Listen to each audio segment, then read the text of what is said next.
dude. Careful. Did you forget? Realist podcast. Welcome back. Welcome home to the You Are Here podcast. It's episode 1. What is it now? 68? 168. 167. 167?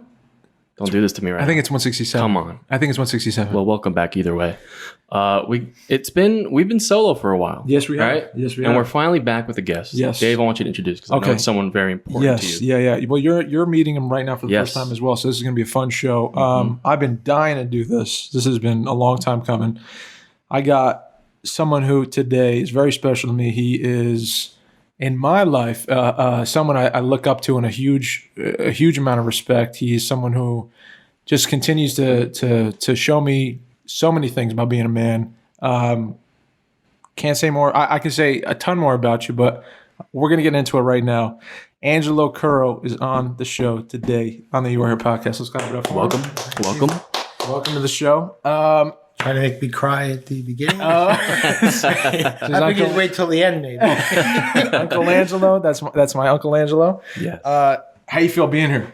This is a weird thing for you. This is your first podcast? This is an honor for me. Oh, good. So please, come on. It's all my honor. Thank you. Yeah, Thank you for having me. Absolutely. We're excited to talk to you today. I always tell Mikey about you. So Yeah. I want to get into it.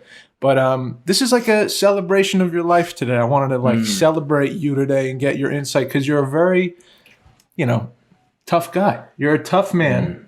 But the thing about you I've learned over the years, and I think that people will start to understand about you, is you're very poetic. You're very intelligent. You're very kind as a human being. And everyone I've spoken to about you always has something good to say. There's never been like an ill word out of anyone who knows you that I've heard, and I've known you my whole life. So that's why I want to talk to you today. You're a unique individual. You're a huge inspiration to me, and I wanted to get to people to know you more. Well, if all that's true, I lay that at the feet of my parents. Okay. Well, what about your parents? Yeah, why? Well, you couldn't ask for better parents. You just couldn't ask for anybody more in the game every day, worrying about everything that happened to me, losing sleep over things that happened to me, supporting me like you couldn't even imagine. I think a lot of my friends admired that about my parents too. They always felt like they didn't get something I got. And, in a lot of ways, yeah. They were just all in. And, I strive to be that kind of parent to my children because that's a big thing to me. You take on something like that and basically they gave their lives to me all the way through. Do you feel like you're doing that now? Is that the transition that's been happening since you've had your two daughters? I hope it is. Yeah. I mean, I've always said that, the way that my parents looked at me, I wish I could be half the man they saw. Wow. So, well, you got me already. That's amazing. That's amazing. Yeah. Very, very, very true. Yeah. I miss them terribly. I wish they were here to see my children. They're not, so I got to carry on. Yeah. And that's what they would have wanted. And it's just, sometimes it's more for me than them. I just would love to see my mother's face when she saw those little girls. They both look just like her. Wow. And, prayer does amazing things for you in this life. And, I just said to God, I said, if we have a daughter, I hope it looks like my mother really gave me two. Wow. So you see the reflection of your own mother and your own kids. Now. Yeah. It's like returning the favor. Yeah. Is the way I look at it. Wow. Wow. Well, okay. I mean, you so much to talk about today. You got into boxing. I think this is really interesting. You were just a kid. 12 years. You were 12 years old. 12 years old when you get into boxing. What brought you to get into boxing? Because you've told me this story before. Tell Mike. Well, a friend of mine, Joey Natalino, came running up the street. He had gone to a boxing gym. I talked to Joey by text now. He doesn't really talk to anybody. Something going on in his life. I don't know what it is, but you know what? He lets me know he's okay. I'm good with that. So he came running down the street. And he said, "Oh, you got to come to boxing." We went to Patterson, and you're gonna love it. So next day we went down, and a friend of mine, Mr. DeMaria, drove us to Patterson because that's where he grew up. We went to Lou Costello Gym, And we signed like $10 lifetime getting a membership to the Lou Costello gym. Oh, wow. Which was an old firehouse. It looked worse than the gym in Rocky. It was terrible. It was just, all the posters hanging up. It was just like, all kinds of things happening there. And I went in there and, they didn't really want to teach you out there in Patterson. They, everybody had busted up faces. Oh. And, the only thing I really knew how to do was hit the bag with my feet going up and down like this. So this guy Alan Moore comes out and says, you're fighting in 2 weeks. So I said, I must be getting good at this. No training. I said, I'm making my mark in this place. They like me. So that was my training. And nobody wanted, I was like a little bit chubby as a kid. I always had like a little tiny belly. I could never get rid of it. I still can't get rid of it. Same. But I used to say I was Snoopy, the dog Snoopy, because I had that belly and I had a lot of his habits. I could be Joe Cool when I wanted to. That's a good and I could be a jokester. Yeah. Snoopy. So my first fight, nobody wanted to be in my corner, basically. We fought outside in Patterson. I get out there. I was more interested in talking to people. They had hot dogs and cupcakes. That's all I cared about. It was like community. I couldn't wait to eat after I got done fighting, right? So, I put on all my stuff. They wrap up my hands and I'm pacing the floor. And everybody says, hey, you better save your energy. You're going to be fighting. And it's not that, I'm, just practicing. I don't even know what I was practicing. I was just one of those kids that would fight in the street all the time. So thank God for that. So I get in there and I'm fighting this guy from Mount Olive, PA. I'll never forget it. And the guy's hitting me and all I'm seeing is like flashes of light every time he hit me. But I just kept chasing him down and going back after him and, hitting him every once in a while back. By the time I get to the second round of this fight, every trainer from Lou Costello is in my corner screaming, you got to do this, you got to do that, you're doing great, keep going back out there. So I win. I win the fight, which is first fight. First fight. No training. One. I mean, I can't even tell you how tired my legs were. I couldn't take another breath. I just wanted to get those gloves off and you ever overheat when you go outside? Yeah. Just it was like I couldn't breathe and I had no more breath in me. I mean, it was just pure instinct and stamina, just pushing through. It wasn't anything about technique or anything else like that. So I wound up winning the fight. Now I got every trainer in the gym. The next day I come in, you're going to do this. We got all these plans for you.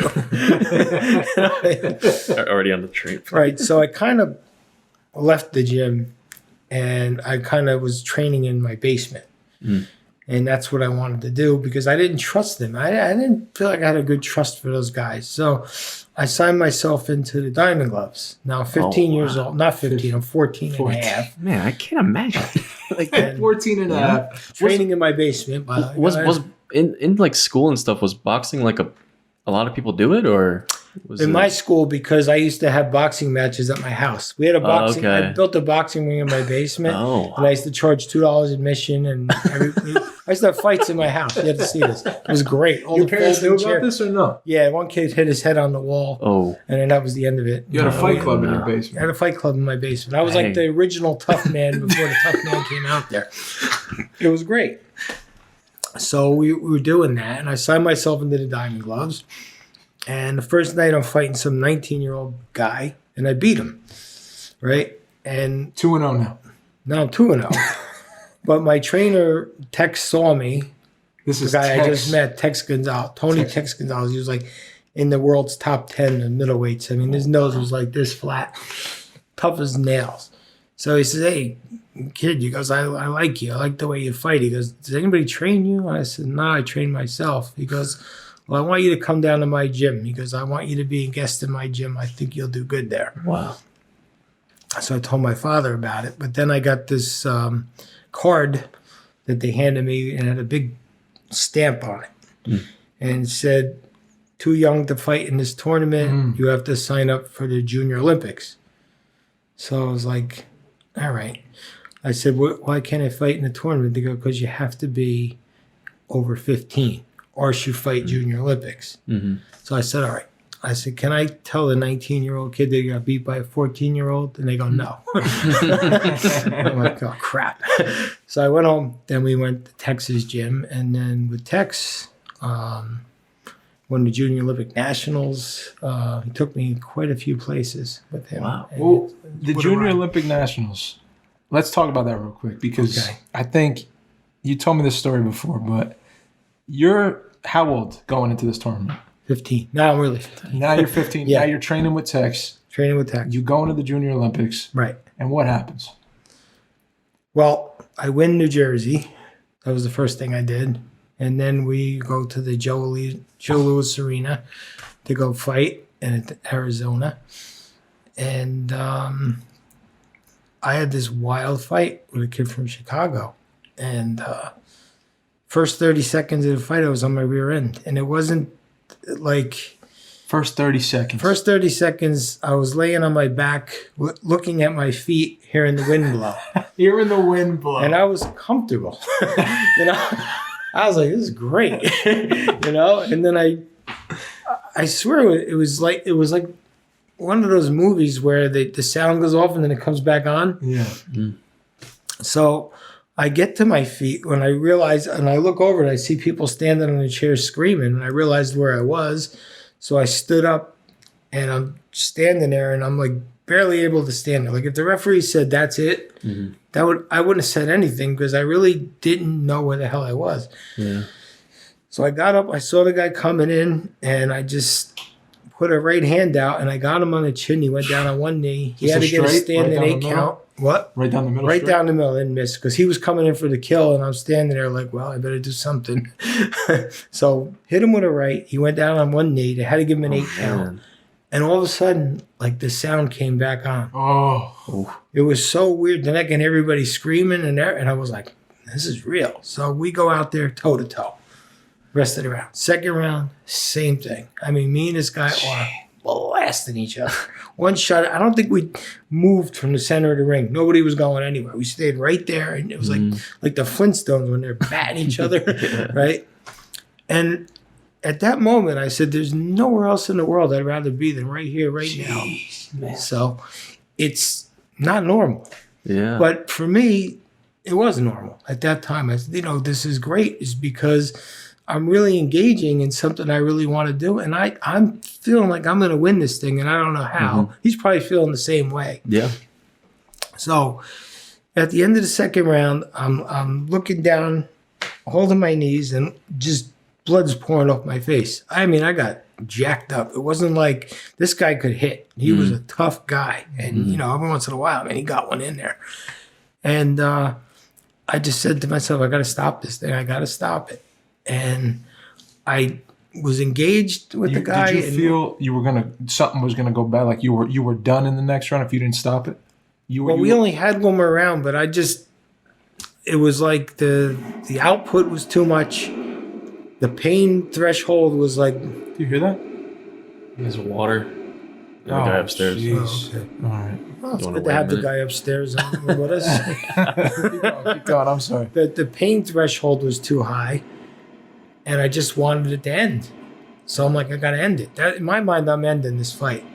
So I feel halfway through the round, I feel something tugging on my shoulder. It's like the referee. I said, you're not going to stop this fight now. That's what I said to him. I look over, everybody in my corner is jumping up and down, and I couldn't understand what was happening. I'm like, what? What are you jumping up? Like, I won. I didn't know. Didn't even the guy know was down. Wow. And I won by a knockout. So it was incredible. And after the fight was the coolest thing in the world, because after the fight, you're friends again. Yeah. And the guy, he bought me a juice. He put his arm around me and he says, I got to tell you something. He goes, I grew up in the streets of Chicago. He says, I got hit with bats, chairs. He goes, nobody ever hit me like you did. Wow. And we were like friends for a while after that. Wow. And it was just, I guess the mutual respect we had for each other afterwards. Yeah. What is it? It's just you go to war with each other like that. You're the only two people that know what it feels like to go through that kind of punishment, even if it's coming from you or it's coming from him. You respect. What is it about that respect? Because you see it everywhere. There's a mutual respect for what it takes to get there. and what it takes to go through, because he went through the same thing I went through. I mean, I tell fighters all the time, first fight, you feel like you can't even get out of your own way. You feel like if somebody pushed you, you'd fall over in the beginning. That's your nerves. Yeah. It's important to know that the other person feels the exact same way that you do. Just who's going to overcome it first. If you don't tell somebody that, because my trainer told me without telling me, what happened is I felt like I couldn't go on anymore. And I was like, whew, can't breathe in anything. And I said that. And all he did was move out of the way, made me look across the ring. And the other guy looked, and I looked at him. I said, you know what? I got this. He's worse than me. Or he's at least as bad as me. And then sometimes you're just thinking about how bad you feel and not realizing that the other guy is in just as much agony as you are. I feel like it's the hardest thing is, I feel like the most dangerous person is someone that can just be like in the moment and control of like whatever situation they're in, they can, calm themselves down. Right? Yeah. I feel like that's so, like, I can't imagine in like a fight where your guys are both going at each other. And you're on the ground, he's on the ground. How can you like stay calm? Bring it back in. Yeah. How do you control that? How do you stay calm? Especially after like from being like, I guess you could still say that's like young in your career, right? Very young. A couple of years. Yeah, super young. Yeah. I can't imagine. Yeah, I remember sometimes because I like growing up, my big thing was like soccer. Like my dad was like semi-pro, and that was my whole thing. I wanted to be a pro soccer player because my dad did it, and I wanted to live up to that. And I remember like those beginning times when I started, like I went to like academy team and stuff, and like the pressure. That's what everyone gave me compliments on. They were like, "You're so good under pressure, right? They're like, when we look at you, you look like you're thinking about nothing. But in reality, it's like the finals game. It's 3-2. You're down 1, and it's like penalties or something. You know what I mean? But they're like, you're just so like calm and cool, collected. And I feel like that's what that's how you kind of makes or breaks the people that win. I guess. I think it's a big part of it. I mean, I want to talk about that with you too, because Uncle Angelo's been training me for a year and change now. We talk about it a lot because I'm really curious about the mind, about how, because I told you early on when we were training, I'd get to a breaking point, just throwing myself out, feeling gassed, and you'd bring me to a point of like, my body just says, stop, you're too weak, you can't breathe, stop. And I feel like I'm just starting to understand that like there's a threshold that if I pass it, that I become mentally stronger if I stick with it, with action, if I follow through with action, if I get up when I'm tired, if I throw a few more, if I, bite my lip and just continue on, I'm much stronger than I thought I was. And then the next time I come in, I know that about myself.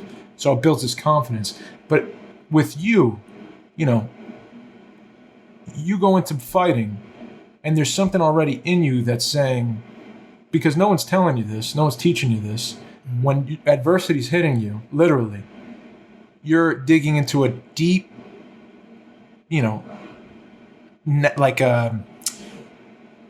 it's like a animalistic kind of place where it's instinct, and your instinct is, no, I'm gonna win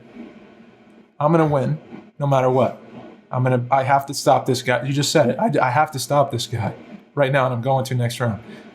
Like, not everybody has that, I don't think. I think a lot of people, and you've been around this game a long time, and I'm sure you've seen fighters who, they have all the tools, they have every ability, they look incredible, and then they get into a real altercation, a real fight, and they're tested and they can't power through. Like Mike Tyson. Mike Tyson struggled with this, right? He had a lot of tomato cans he fought that he demolished and under, around.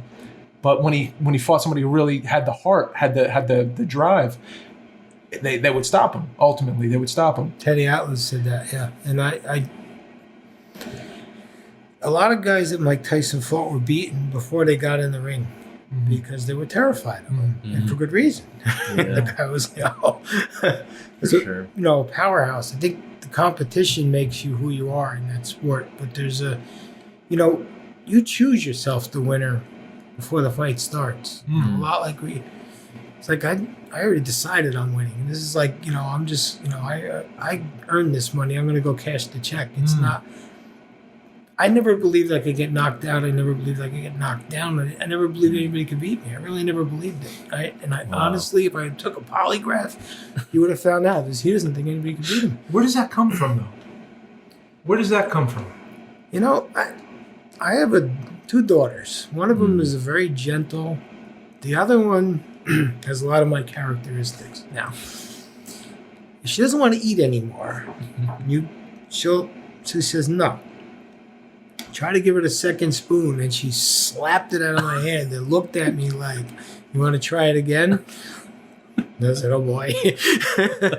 And you know, I understand that instinct's kind of built into you. The thing you can't give somebody is the killer instinct. That's very primal thing. Either you have it or you don't. Yeah. You know, you've got to be able to know or have the ability to take action when the time comes. Yeah. And especially when you're under adversity, you're going to learn something about yourself. Step in the boxing ring, you'll find out who you are immediately. There's easier ways to find out, and it's not the way I recommend, but I will tell you, you will find out who you are, and a lot of people do. And then there's there's a lot of people that I feel like have way more guts than I do, because I just luckily I'm physically always been a pretty stocky, strong person.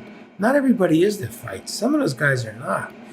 And, you know, I watch a guy get up like 2 or 3 times and still keep coming back. Like, you know, like this guy doesn't know he's beat yet. He doesn't believe he's beat. He's still getting up and trying to win.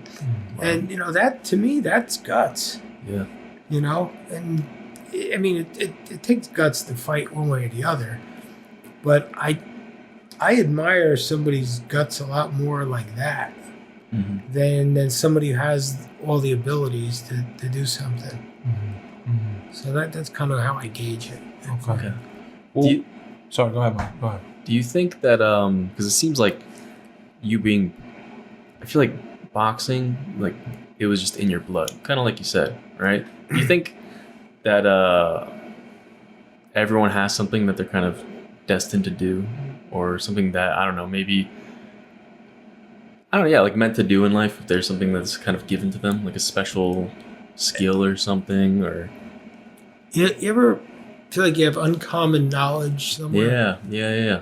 Well, that's a gift. I don't know what your faith is. That, to me, is given by God. You have uncommon knowledge somewhere. And where did you amass that knowledge? Because it couldn't be on your own. Where did that come from? Well, it's a gift from God. And then, how do you use your gift? Yeah. That matters too. Yeah. Everybody has one. If you, if you had the time to stop and talk to people, everybody's got a story, and everybody's story to me is astonishing. You just never know what anybody's been through until you sit and talk to them. Like, you might be able to play the piano. How the hell would I know that unless I asked you? You know, like I could know you for 5 years and all of a sudden we're at a party and you get on the piano. And I'm like, where did you get that from? He's like, I had it this whole time, but you never found that out about me. Some of the things that blow my mind is I still learn new things that I've never known about, like, my family. Yeah. Like, about their past and stuff. It blows my mind. I'm like, how? Like, a crazy thing that, like, is so... Like, how can I not know that? Yeah. You know? But that's so true. That's so true. If there was another parallel universe where Angelo was, that you did something else, what do you think that would be? You got a problem with me. Because I'm a chef. Okay. And I love being a chef. And I've always believed I'm the best Italian chef out there. The best. Nobody can beat me. The best. You better listen. Whoever's listening right now, you better understand. Yeah. He's the best. But that's a belief system. You know, again, I'll take the polygraph. I'll sit down next to anybody. I don't care. I mean, I've had the director of Peter Krug's tell me. Oh. That was a big school in New York. I don't know if they're still there, but that was a big French culinary school. Yeah. He was the director of admissions, and he did the curriculum, and he's still a good friend of mine. He said, you know something?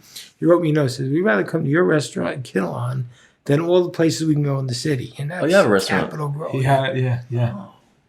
12 years. Oh, yeah. 12 years of... Hey, well, we got to shout that out. Come on. I mean... Well, it's not. He doesn't have a restaurant. Now. He has. Now I have a pizza truck. There's a pizza truck. The pizza truck. Yeah, which you've been to. Yes, and it's amazing. Yeah, of course. It's Oh, the you were best there? pizza. Now I was he I was came there. to I was one there. of the festivals. I came for the one last fest. year. Yeah. Oh, the one in Totowa? Yeah, I think in the park. I don't know where that was. the parking lot. Yeah, Amazing. yeah. Let's circle back here now. Let's rewind the tape. Right. You flew to Arizona. Mm-hmm. You have this fight of, as a 15-year-old, that's insane, and you come out on top.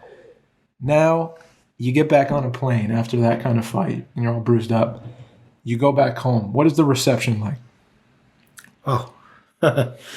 Well, we used to have, in my high school, the principal used to get on and he would talk about, you're not allowed to do this, you can't do that, he'd give the daily announcements, Mr. Goldberg. And I came back to school and nobody knew if I won or lost. I didn't say anything to anybody. Went to my first period class. Nobody knew what to say. They're like, did he win? Did he lose? He's not saying anything to anybody. But everybody knew where I was going. So I go to my homeroom, and in our homeroom was in the auditorium, so there was a floor above us. So we're in our quiet study homeroom, and then they have like the morning announcements. And principal came on, and he gives all the morning announcements. And he doesn't say anything until the end. And he says, in our school, we have a new junior Olympic national champion. And you could hear the people above me stomping. I mean, people were hugging me, screaming. It was like the Beatles came to the school. Dang. For 10 minutes. You get your 15 minutes. Yeah. I wish everybody got one. Yeah. Because it felt unbelievable. I mean, it just was like, you kind of knew what all that was for. What's all that pain for? Why are you going through this? Why are you running at night? Why are you out there, when it's freezing out, running through ice and stuff like that? Why are you doing it? There's got to be a good reason. I lost a good friend in high school who started out not being a good friend. And then for some reason we were in a small engine repair class, and nobody wanted him as a partner, so I took him as my partner. And he actually passed before we got the starter engine. So if you started on the first pull, you get an A. And I got really close to him and lost him. So I put my run through the graveyard, to go past his grave every night and just tell him, hey, you know what? We're going to be all right out there. Don't worry about nothing, And, he was a great guy. And, it's just funny. It's another person that I didn't like till I got to know him. And I started learning, until you get to really know people, don't decide whether you like them or not. Yes. You may not like everything they do. And they may be doing something for reasons you have no idea why. So, kind of just back off a little bit of what you first feel. And, try to get to know them first. Wow. It doesn't always work. Yeah, of course. But it can. Yeah. Wow, man. So that's the risk. Jeez. I agree. Everyone should have that moment of. I can't imagine in boxing, because it's it's 1v1. You know what I mean? Mano a mano, to just get to win and have that moment is. I can't imagine the dopamine to whatever, just the reaction. I don't know. They must think feel of the work you got to put in to just get in the ring. Yes.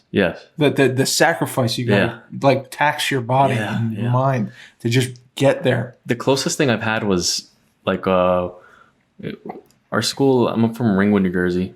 My high school is known for we have you have in the gym, you have all the years of the banners, you win and everything. The banners, They never win. They haven't won in 20 years. But this one year was all the kids. I don't know what it was, and I was there, and I went from freshman. We won the whole league. Wow. Then we got bumped straight to varsity, and this was the year that was something was happening. And I was goalkeeper. Yeah. And the last, we didn't win the finals, but we were semifinals, and it was home field. Everyone was there in the school.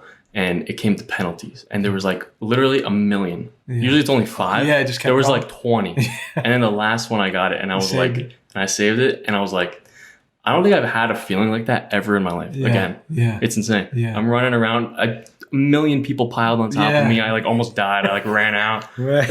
I couldn't breathe underneath. I don't know, man. It's just I've never felt that kind of rush before. Yeah. It's really amazing, isn't it? It's just something I wish it for other people. I said, just, get involved with something. Especially in something you love to do. Right. To be rewarded like that. Did you love boxing? Did you always love boxing? Always been a student. Did you ever hate it? Can't imagine hating it. No, you know what I didn't like about it? Some of the unfairness. Like, Yeah. I felt like sometimes, if a fight.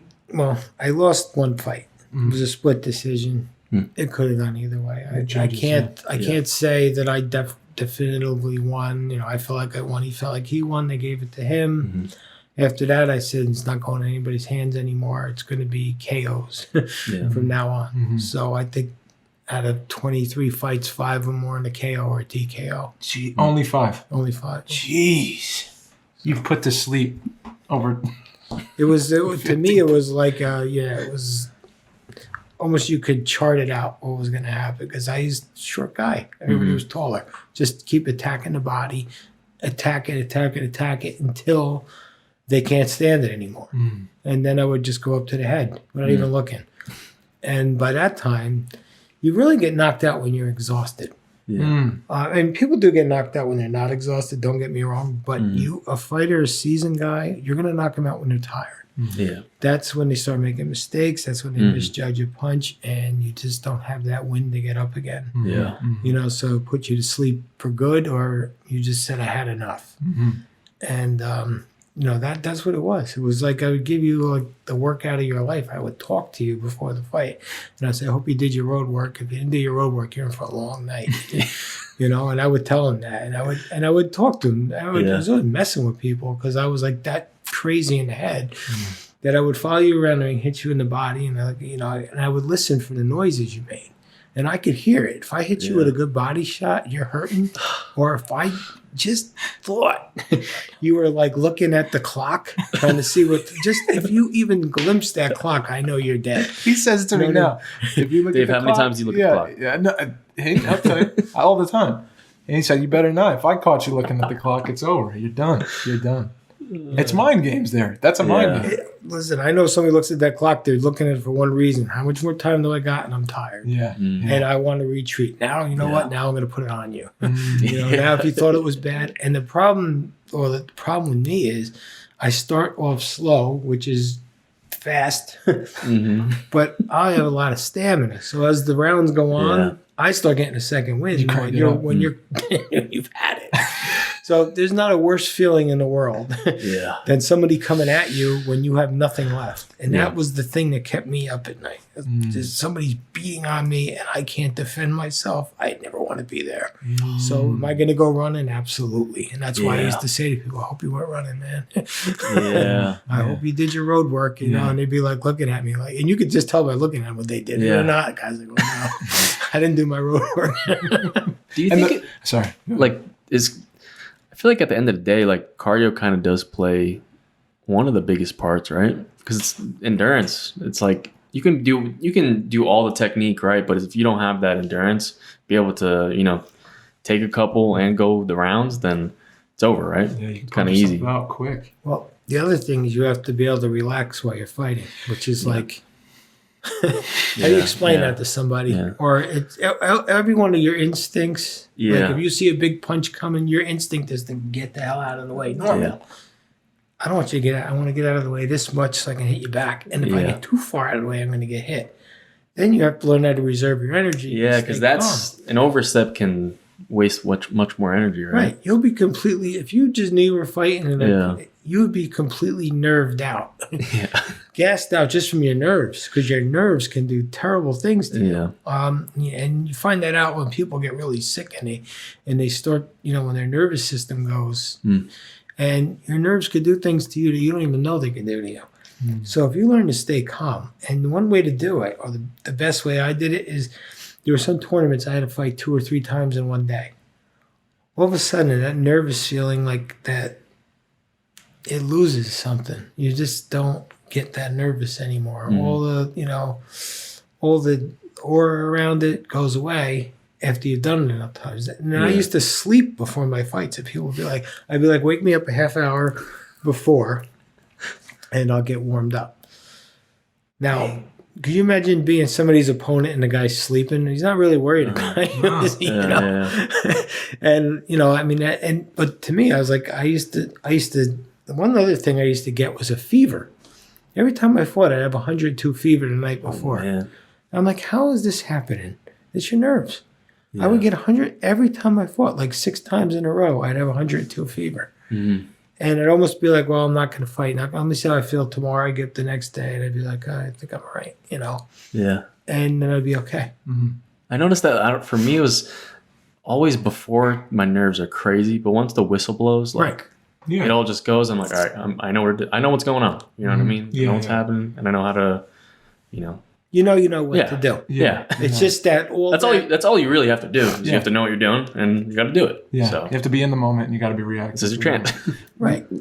Fear didn't exist. Like, it was like it came up in your body like a fever, but you weren't mentally thinking, oh man, I'm kind of scared. Like, I'm pretty nervous right now. You weren't acknowledging that. No, I couldn't wait to get to the point where I fought, because everything I did was more fear in that. There wasn't even a lot of fear there. I liked doing it. But the thing is, like, the time I got to the fight, to me, it was like, this is time to perform. Yeah. This is when you've done all the work. You just got to get in there now and go win. But again, you claim yourself the winner before you fight. I knew I was going to win before I fought. Like, there wasn't any doubt in my mind. It was like, I'm winning. That's it. I don't care what I got to. You get hit hard a few times. It's okay. Yeah. And the other thing you have to know too is, like, I said to myself, there's sometimes, like, I was getting beat to the punch and everything, and I said, well, I'm still here. So that means I'm still in the fight, right? And now I got to find a way to turn it around. And you're constantly looking for a way to turn it around. And the best way to turn it around is fight on your terms.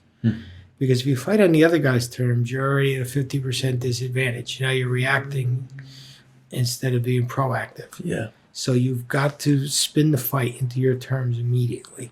That's the first thing, and I watch successful fighters that are always bringing the fight to their terms. And that makes a big difference. Yeah, definitely. What did boxing give you specifically that you can see translated to your life, the way in which you live your life? Like, what qualities of what you went through in boxing translate to your everyday? The ability to push through things, because you're constantly pushing through when you box. You're constantly going up another plateau. Can I fight a heavier guy? Can I fight a guy who hits harder? Can I fight a southpaw? Can I do this? Can I do that? A lot of times you might doubt yourself. Then you come out on top and you say, okay, you know what? You start to, it's like anything else, a successful business, a good soccer career, whatever it is, you make a formula and you work off that formula for success. And you just keep pushing yourself another level, and then you realize you could do more than you ever thought you could do. And then when you get there, you have a lot of confidence in yourself. And then I know, like, I can relate it to my job, or I can relate it to life. A lot of times you don't want to go anymore, and you're like, just go a little more and see what happens. Just keep trying. And it's the only satisfaction you'll ever get out of not quitting, or the only thing you know about quitting is that you quit. Yeah. You never know if you're going to make it or not.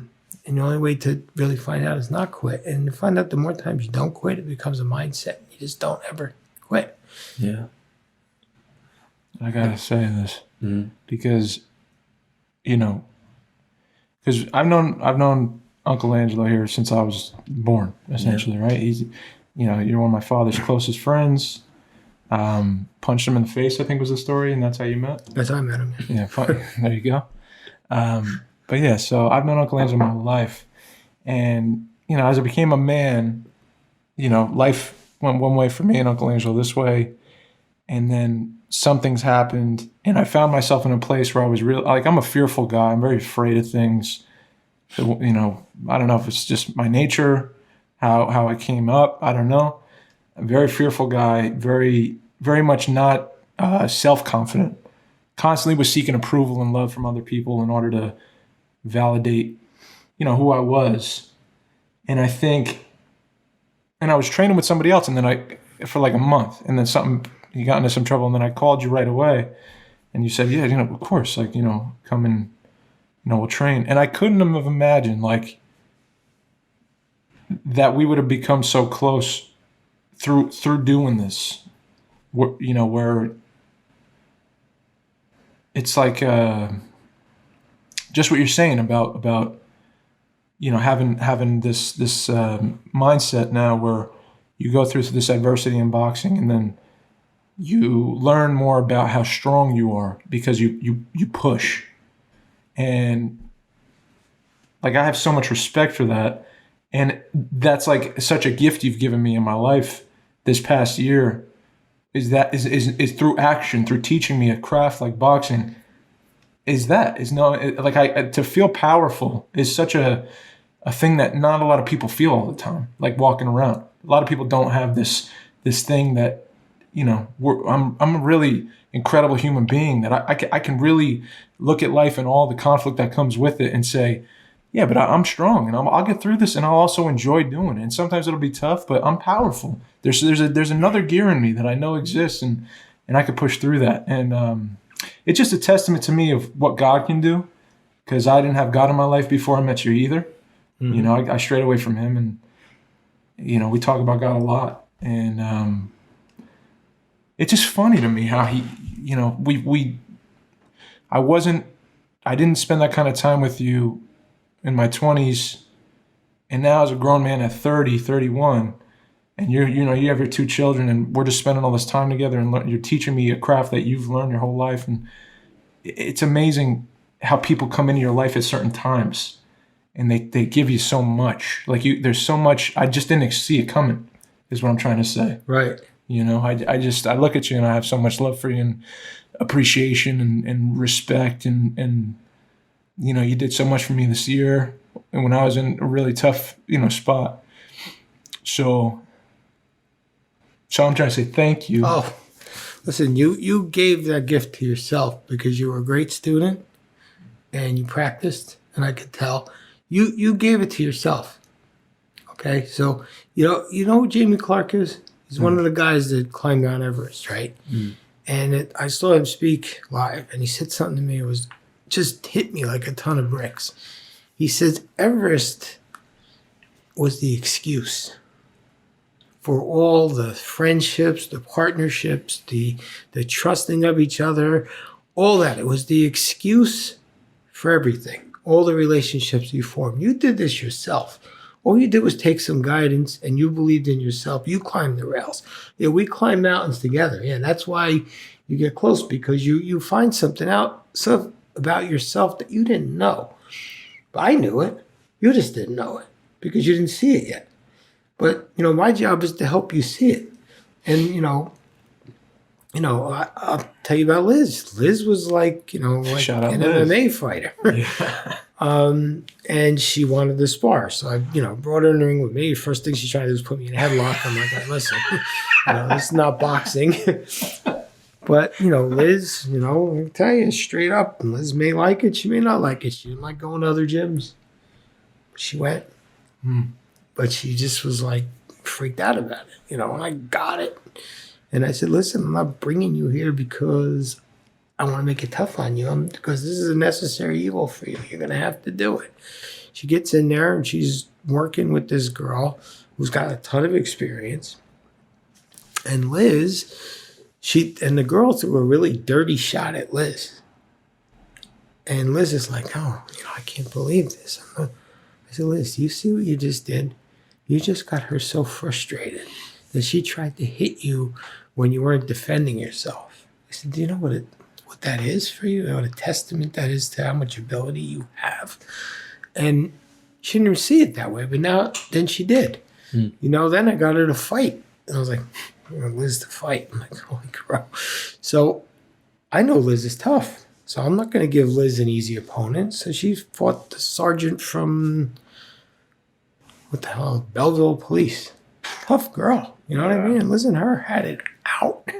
I mean, they brought but she turned into a butterfly right in front of my eyes. She got her wings right in front of me. Wow. It was unbelievable. I said to her father, I said, I never had a daughter because I didn't at the time. I said, but now I think I know what it feels like to walk up down the aisle, because my nerves were shot, for her. My nerves wouldn't be shot for me. I'll just go in there and do it. But when it's somebody else, it's you have a lot invested in them. So it's to go from fighter to trainer. Yes. It's a big thing. But I wanted to ask about that. Yeah. What was the transition like there? Yeah, right. And how does it feel to like bring people, from the first day they come in to seeing them? I mean, I don't know what Dave does anymore, but what stage you're at, but I haven't seen it in a while. But how does it feel to see people grow into, you're kind of like shaping them into becoming? It's amazing. It's just amazing to see somebody go somewhere they thought they could never be. Yeah. And that's the whole gift for me. It's just watching somebody just blossom. And, people like the sport at their own level. There's two guys who used to come put on body vests and punch each other in the body until they couldn't take it anymore. They had no skill, no nothing. But they love boxing, and that's their level, and that's what they like doing. I was enjoying watching it, like, this is great, So everybody kind of, decides what level they're going to go to. You'll find out there's a lot of people that, are going to do this, I'm going to do that, and all of a sudden they're gone. That happens. Things happen in people's lives too, don't get me wrong. But I always tell everybody that's fighting, make sure you have another place to go in case something goes wrong, because sometimes your last fight could be your last fight, especially if, you get beat up badly enough. So you always have to keep that in mind. But the journey is really something else. Yeah.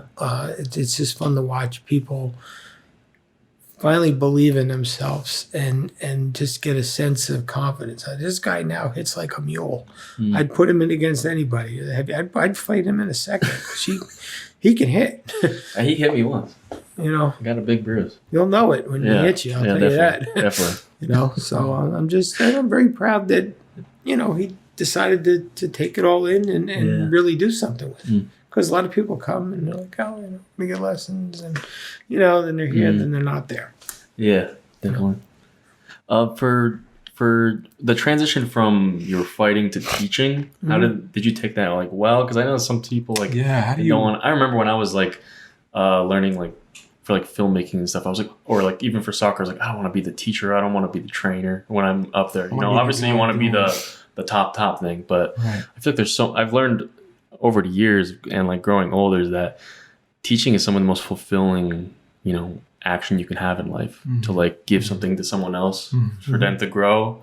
I feel like it's almost better than even just being the top, whatever top fighter or whatever player. Yeah.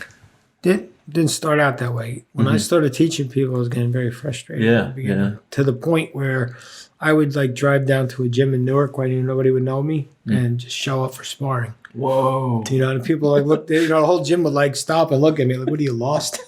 No. I says, anybody, want some work? You want this? Can I get a little bit of work? Yeah. So I'd go in, and then all of a sudden we'd walk out, we'd all be best friends at the end of it, you know what I mean? It's I'm not going to take anybody's crap in there, but the thing is I used to do this because I felt like I can't control what other people do, but I know what I can do.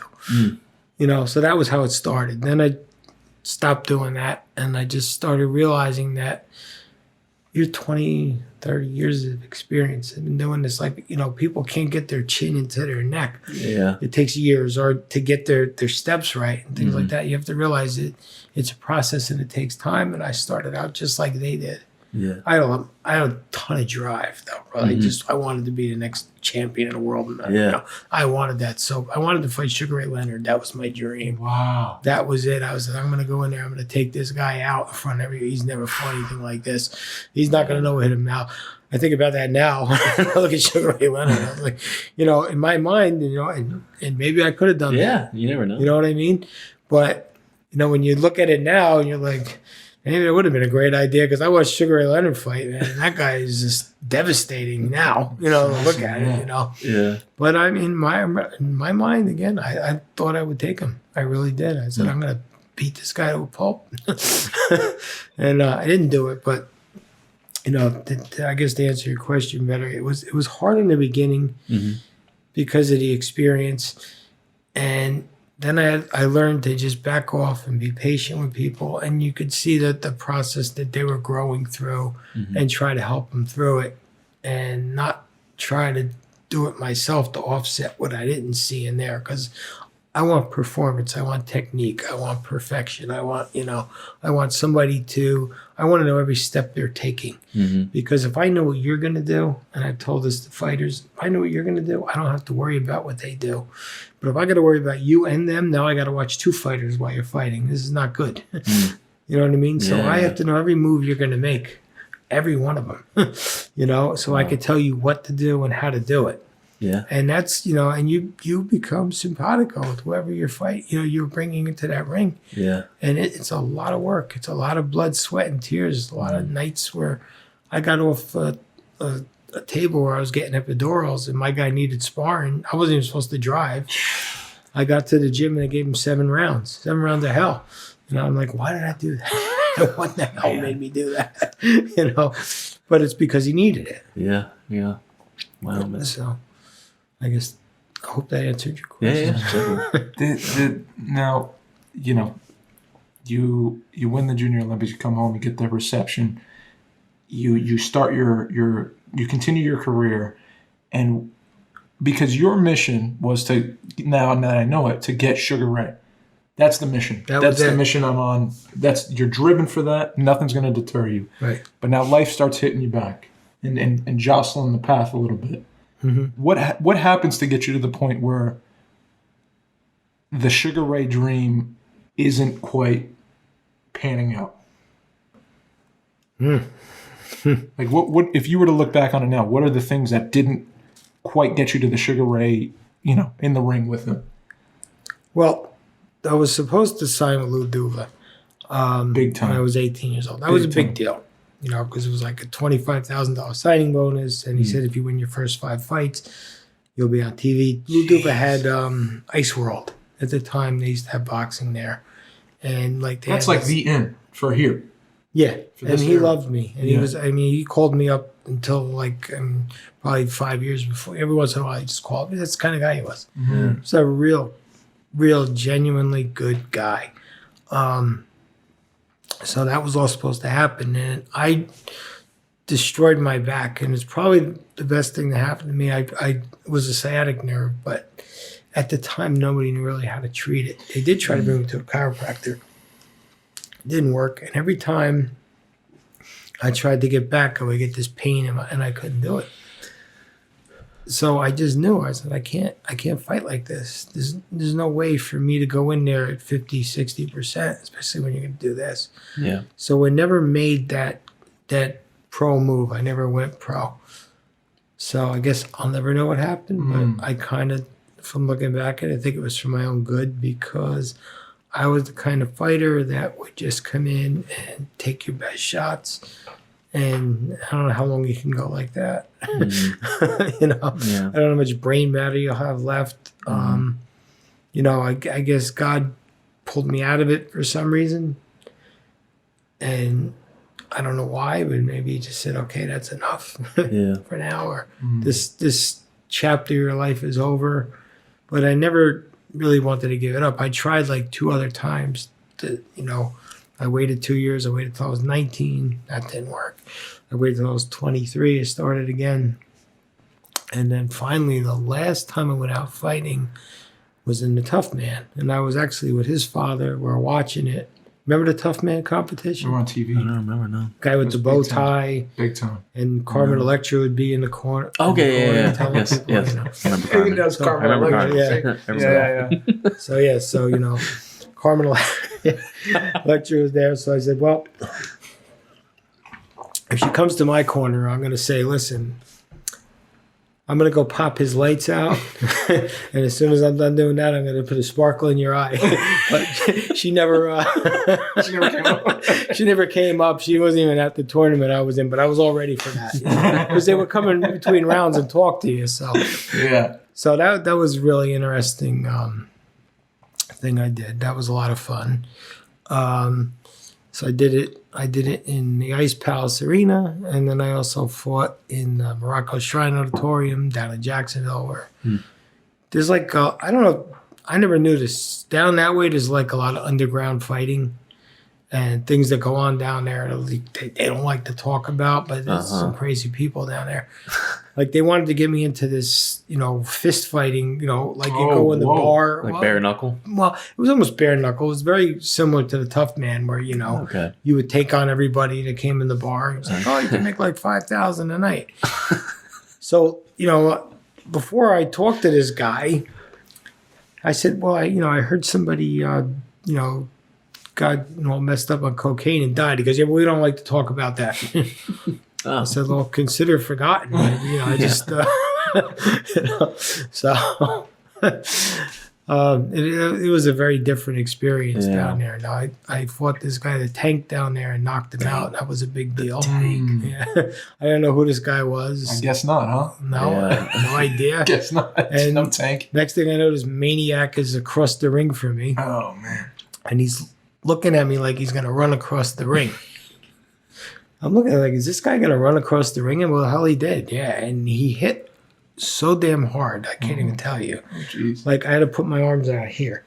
I'd knocked out heavyweights. I hit him on the button a few times and he was looking at me like, I'm thinking I'm in for a long night with this guy. You know what I mean? So we go 2 rounds and I'm hitting him, but I'm covering up most of the time. I'm just, the guy was throwing like, I can't even tell you how many shots he threw. He came out of the corner swinging. You think he was on something? I think he was juiced up or something like that because he looked crazed. Yeah. You know what I mean? It was like, this is unbelievable. And they weren't testing you for nothing back then. No, those shots were hit. They were giving breathalyzers like on the second time I went. But God. This guy was hitting me, man. I was like, I'm telling you, he hit me on the glove and I felt it like go through my head. I was like, jeez. So I got to the 3rd round with him and I just said the pace. Because your instinct, I knew the pace. Nobody could keep up this pace. I couldn't keep up that pace. I know he can't. Because I was all about, being in shape. So I said, I'm going to give him a little time. I said, I'm just going to have to go after him. Mm-hmm. So my sparring partner, heavyweight guy, came all the way down to Florida to watch this whole thing. And he's sitting there next to a friend of mine. And so they said, well, how's he doing? And he said, well, he's going to need a knockout. And he said, the second he said the word knockout, the guy went down. Oh, wow. So basically what I did is he got close to me and I pushed him. Because I know when you push somebody, their natural instinct is to come back at you. And when he came back at me, I had my foot planted in the ground. I hit him with a straight right. And that was going to be the beginning because I wasn't going to stop till the end of the round. But that punch knocked him out. Wow. It sent him like on the ground. He was out for like 15 minutes. Oh. They got him back up. And now this guy, when we were sitting there, he came and just gave everybody a dirty look and sat down, right? It's like who the hell are you to be here, right? So now, and I actually found those videos for you. So you did? Okay, good. I'm going to make them into it. So the referee's like holding both of our hands, right? And I'm like, you know me. I'm like, you don't look so good. You better go sit down. I told him. Because he was going like this, holding his stomach. And, like he couldn't breathe or anything. So I might as well rub it back into the guy. And then I wound up being on Fox News out there because, nobody thought this guy could lose. They all these people, the Tank this, the Tank that. We did a radio promo together, and he's, talking all kinds of crap. And I said, hey, I haven't been down there yet. So when I see you, I'll see you. And, we're just having it out. And I look at this guy. He's like, I'm fighting this guy. That's Tank. Holy crap. Okay. So it was very interesting. Yeah. Did you have a nickname? They gave me one. Did they just give them? In the arena. I think you should have it given. Yeah. Well, this was pretty cool. I gotta tell you, after I knocked that guy out, everybody the Tank killer started yelling, Maximus, Maximus. Oh, like that. My gladiator. So then and that's where I became gladiator. Oh. Isn't that cool? That's amazing. And then when they started it, I got him. I'm like, Are you not entertained? Yeah, exactly. Yes. So that's how it worked out. So that was pretty cool. Wow. Yeah, so you'll see, when I was fighting the there's a guy, a pounding preacher, and the guy that's announcing, he goes, the gladiators gladiating, and the preacher, and it was pretty cool. Well, it's fitting. It's like that's the, put you in the ancient Roman times, you'd be a gladiator in the arena for sure. That was my dream, by the way. Like, if I could have grew up at any time. The Roman time? Really? Oh, yeah, I would have been a gladiator. That would have been the coolest thing in the world. They were like celebrities. I heard it was rough, though. You heard? Did you? Yeah, it was pretty rough. By tigers. I think they were like, it was like tigers, lions. Yeah, it's terrible. It's an awful thing. If you know anything about the Roman soldiers, they were fed better than anybody. Yeah. Roman soldiers went to school on being soldiers. There was nothing like... the fireman's hat, they invented that, so the sword wouldn't come down your back, the rounded helmet. The infantry guys had short swords, so they would bang you and stick you the whole time. It's very hard to beat the Romans because they were sensed upon winning. That's all they cared about. They had all the gear. These guys were fed better than anybody. They ate well, and they went out and fought.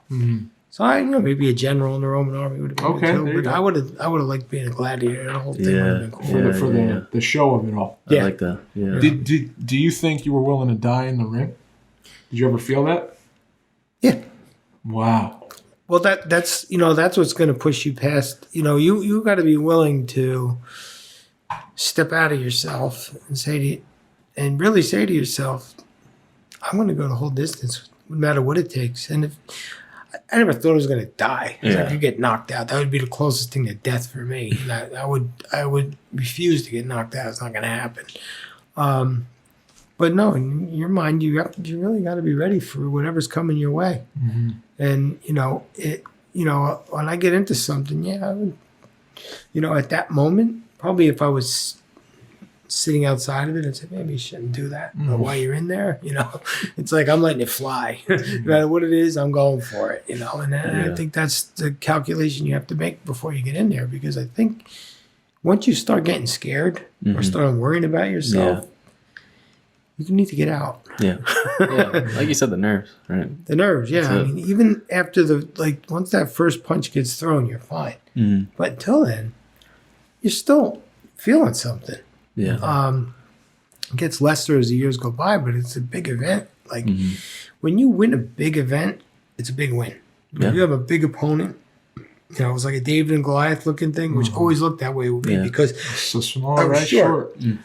So when I went into the Golden Gloves, everybody wanted to fight me. After I fought the first time, nobody wanted to fight me. You're fighting guys over 6 feet that are your weight class? Yeah. Oh, man. Everybody was 6 feet plus all the time. But that's a disadvantage too, because you got a skinny set of ribs and you got no legs. Don't let him hit you in the rib. Right? And most of these tall guys, they're never thinking about getting hit in the body. Yeah. You know what I mean? And when they start getting hit in the body, all of a sudden the legs slow down. And then they realize that they got a problem because they can't keep throwing the jab out because this guy's going to he's not going to let you have that distance. I'm not going to get far away from a tall fighter because the longer the punch travels, the harder you get hit. So why would you get out there? I see so many fighters, it drives me crazy. Even pros, they get in, they get close, they throw 2 shots and they get out. You went through all that hell to get there and you threw 2 shots. Like, what were you expecting to happen? And you barely touched him with those shots. Like, you better stay in there and keep punishing that dude. Yeah. But they don't do that. Yeah. Like me, it's like I'm on you like an Alabama tick. I'm going to follow you. I'm your nightmare now. I'm going to keep following you everywhere. And I'm just going to keep the pressure on you because people don't like pressure.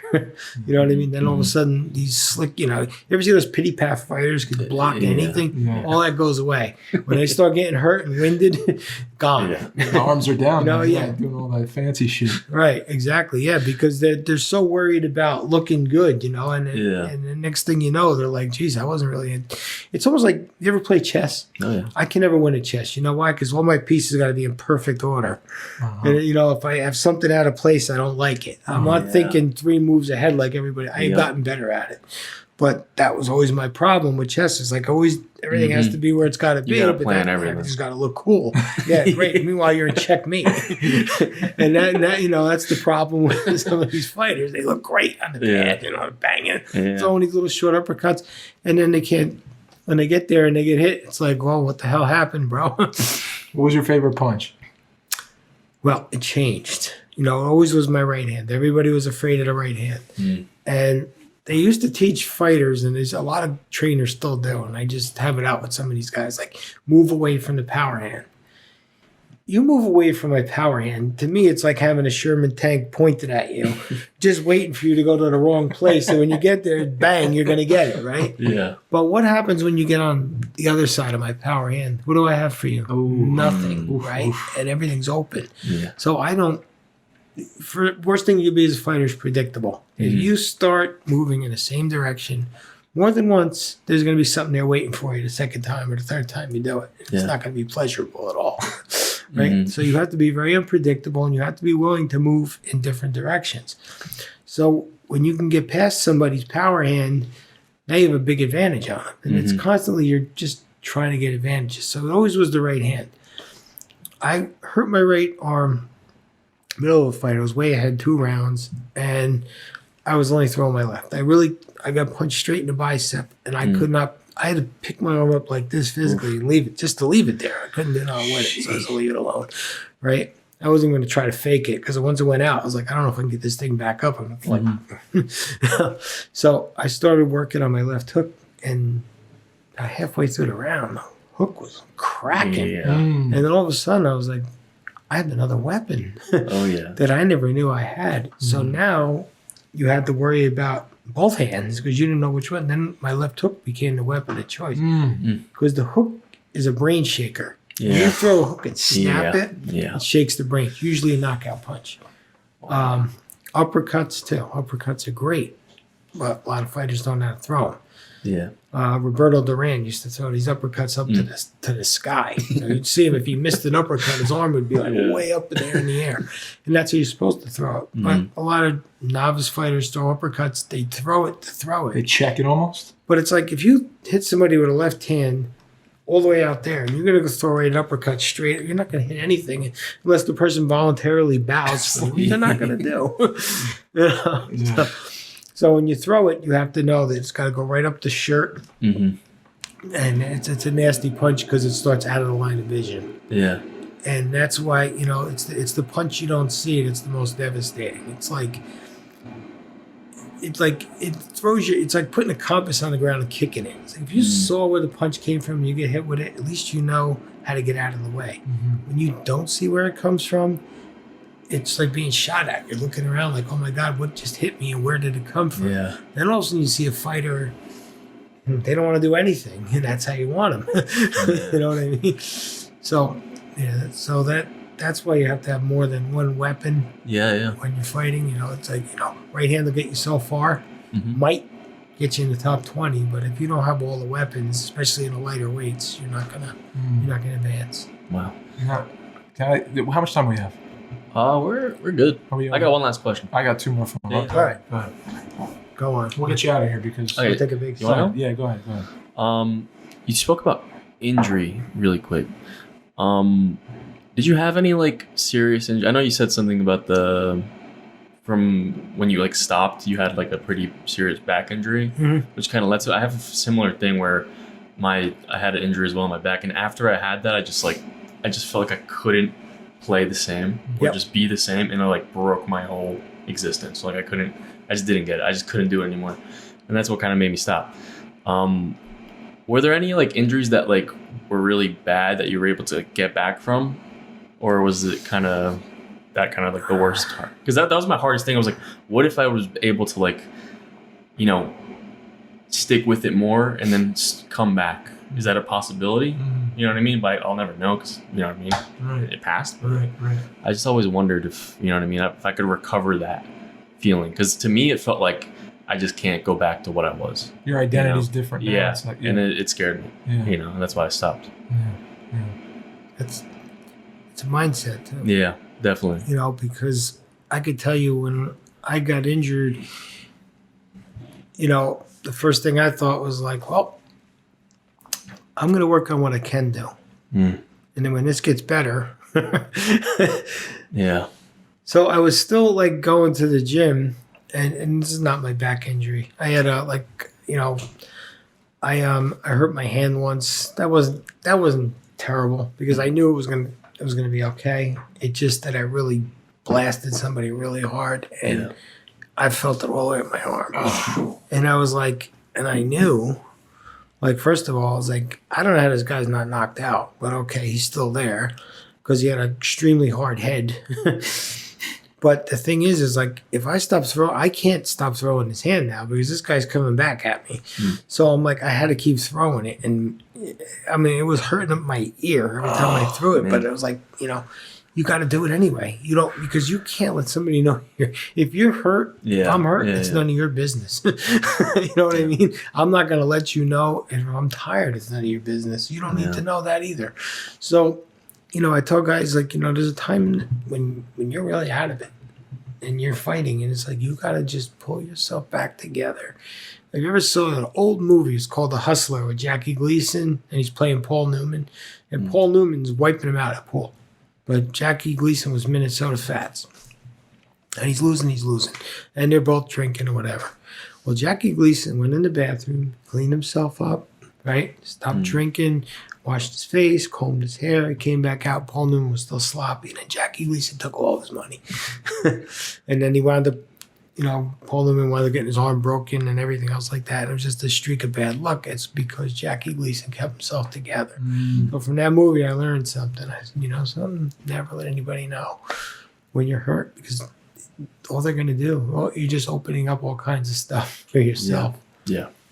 So. Jeez. Well, I guess before we get you out of here, one of the big things I wanted to ask you was, you strive for greatness, you strive to win in life, and you are very good at doing that, and you continue to be good at doing that. You start a business and you succeed, and you're succeeding now with the food industry again, and you have people you're helping out like myself, and training and boxing. You started a family, you have all these beautiful things in your life after all of this. But the losses, what role did loss have in your life? Because, when, like you were saying, when the injury happened, and, it may look like at the time, like you were down, you lost. I don't know what your mind was like at that point when you were going through this injury time and you were looking at boxing and saying, I at least got to take time away from this thing. I don't know what that's going to do to my future. I'm 30 now, and I'm continuing down the road of acting and filmmaking, and things don't always go right. And loss is teaching me a lot, and faith is teaching me a lot over fear.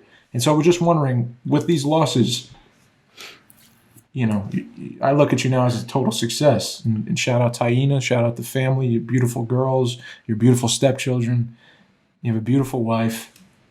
What did loss, I guess, give you that put you in a position to win?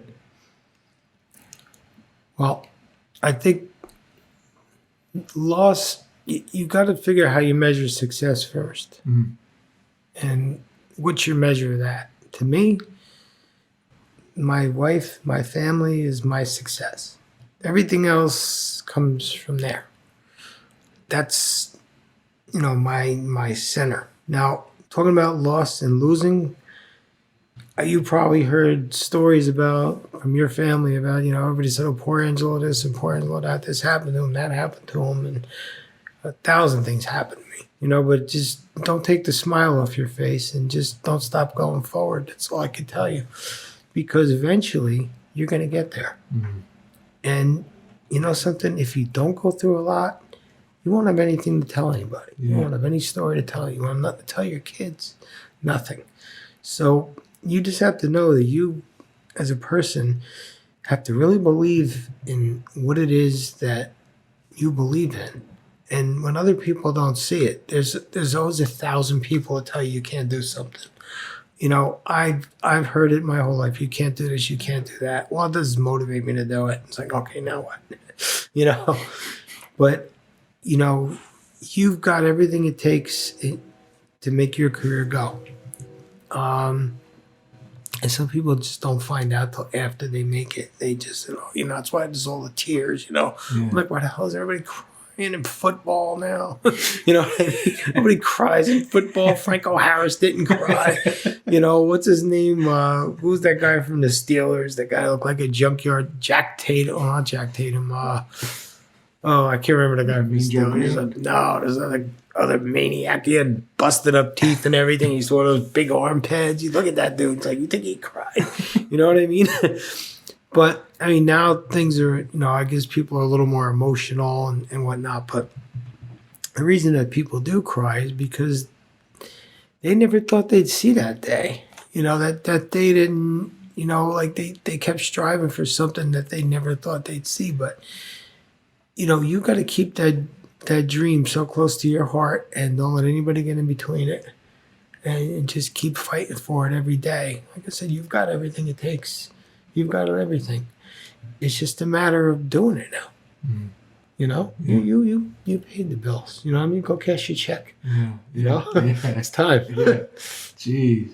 Thank you, Uncle Ange. And one last thing. One piece of advice that you picked up, someone told you or imparted on you that you think changed the whole way you lived your life, something that rang true to you.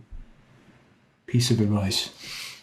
Well, I don't know if there was plenty of advice in my life, and I can't tell you how many good people I've had the privilege of mentoring me and, you know, really taking a stake in my life where, you know, it's like there's got to be angels from heaven that decided to just, why him? Why me? You know, but there was a lot of people that guided me. But I would tell you the thing that empowered me the most in my life was standing up to a bully, because it was one of the hardest things I did. I was afraid. I feared it like I can't even tell you. But after I did it, it was probably the most empowering thing I ever did, because I always knew what to do next time somebody does that to me, which way to go. And it was a really very difficult thing for me to do, to get the stones up to do what I had to do, but I knew I had to do it, and I did it. And it was like, well, whatever's going to happen is going to happen. And, you know, it turned out to be a good result, but it was probably the best thing I ever did. And I regret that a lot of people, you know, no matter what happens in life, there's going to be an enemy that stands up against you, and sometimes more than one. And you just have to know that, and you got to take it with a grain of salt. And anytime you're on the right track and you have opposition, you have to know you're doing the right thing. Because if you don't have any opposition, nobody really cares about what you're doing. And I will bring it to a piece of advice now that you said it, because it was my father. I was in high school, and you know, there was people saying bad stuff about me, and you know, the first thing I wanted to do was get vengeance. And my father said, when they stop talking about you, that's when you worry. And he said, because when they're talking about you, it means you're on their mind. He said, so don't worry about it. So that's it. All right, you're beautiful, Uncle Ange. I love you to the moon and back. I'm always in your corner. This guy, I mean, I'm sure, I don't know how many gems you just dropped on this podcast, but we're better off that you came here today and you brought a lot of light here. And I love you very much. Thank you. I love you both, and I'm better off that I got to hang with you guys. Oh man, what a long time coming, huh? What a pleasure. Yeah. And you're welcome back anytime. Of course. We'll be back. Smash Mouth Boxing. I got the sweater on right now. If you need one, Uncle Angelo's got them. Hats, shirts, pants, everything.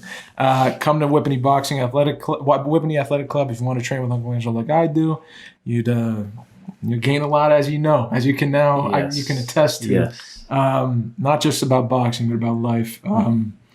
Anything you want to shout out otherwise? Angelo's Finest is coming soon. There's going to be the food truck's going to be in a festival near you, I'm sure, this summer, spring, fall. But anything else you want to shout out? Any people? Anyone? Well, both of you. My wife, of course. My little babies. My son Seth, who's starting a coffee truck. Oh yeah. Yes. And my daughter Sarai is doing so good in school, and she's going to be going to Texas A&M. Whoa. So. Good job. Congrats, man. Life's good all the way around. Let's go. Hey, we want to when we start getting into the season, we want to actually do a podcast in pizzerias and go visit them. So this might be something we could all do together. I Let think me it know. would be really Let cool. us know, man. on. You know, You see, I this got is all the the guy. equipment. This is the Let me guy know. right You know what I'm saying? We'll go set up. We'll hang out with Yeah. because every family's got a story. You learn Oh, about yeah. them. You learn about pizza, what they do, how they do it. You know, Come on. We'll it'd be stay, a great talk. we'll And stay in touch then. that'll be Yeah. fun. Yeah. Yeah. Love You that. know, Yeah. I think that would be a lot of fun. I've been wanting to do it forever. I love. I could talk to stones. You know, my wife goes, just turn the switch on. You don't have to worry about anything. So We might have a multi-million Definitely- dollar yeah. idea right there. We'll That definitely sounds stay in touch. good. That Wow. sounds good. Thank you so much, Angelo. Oh, Appreciate it. For pleasure, coming. guys. Pleasure. Thank you both. Thank you to everyone listening, watching. Shout out to the patrons. Thank If you you, want to throw us a buck, drop us a coffee, buy us a coffee, patreon.com/YouAreHerePodcast is the best way to support us. We're on the Twitch Monday nights on the Twitch live, twitch.tv/YouAreHerePodcast. And that's it, man. I think that's it. Yeah. That was beautiful. Yeah. My name is Mike. I'm signing out. My Thank name's you. Dave. I love y'all. Please be kind to one another. Take care, everyone. Angelo. Nice spending time with everybody. Yeah. Yeah.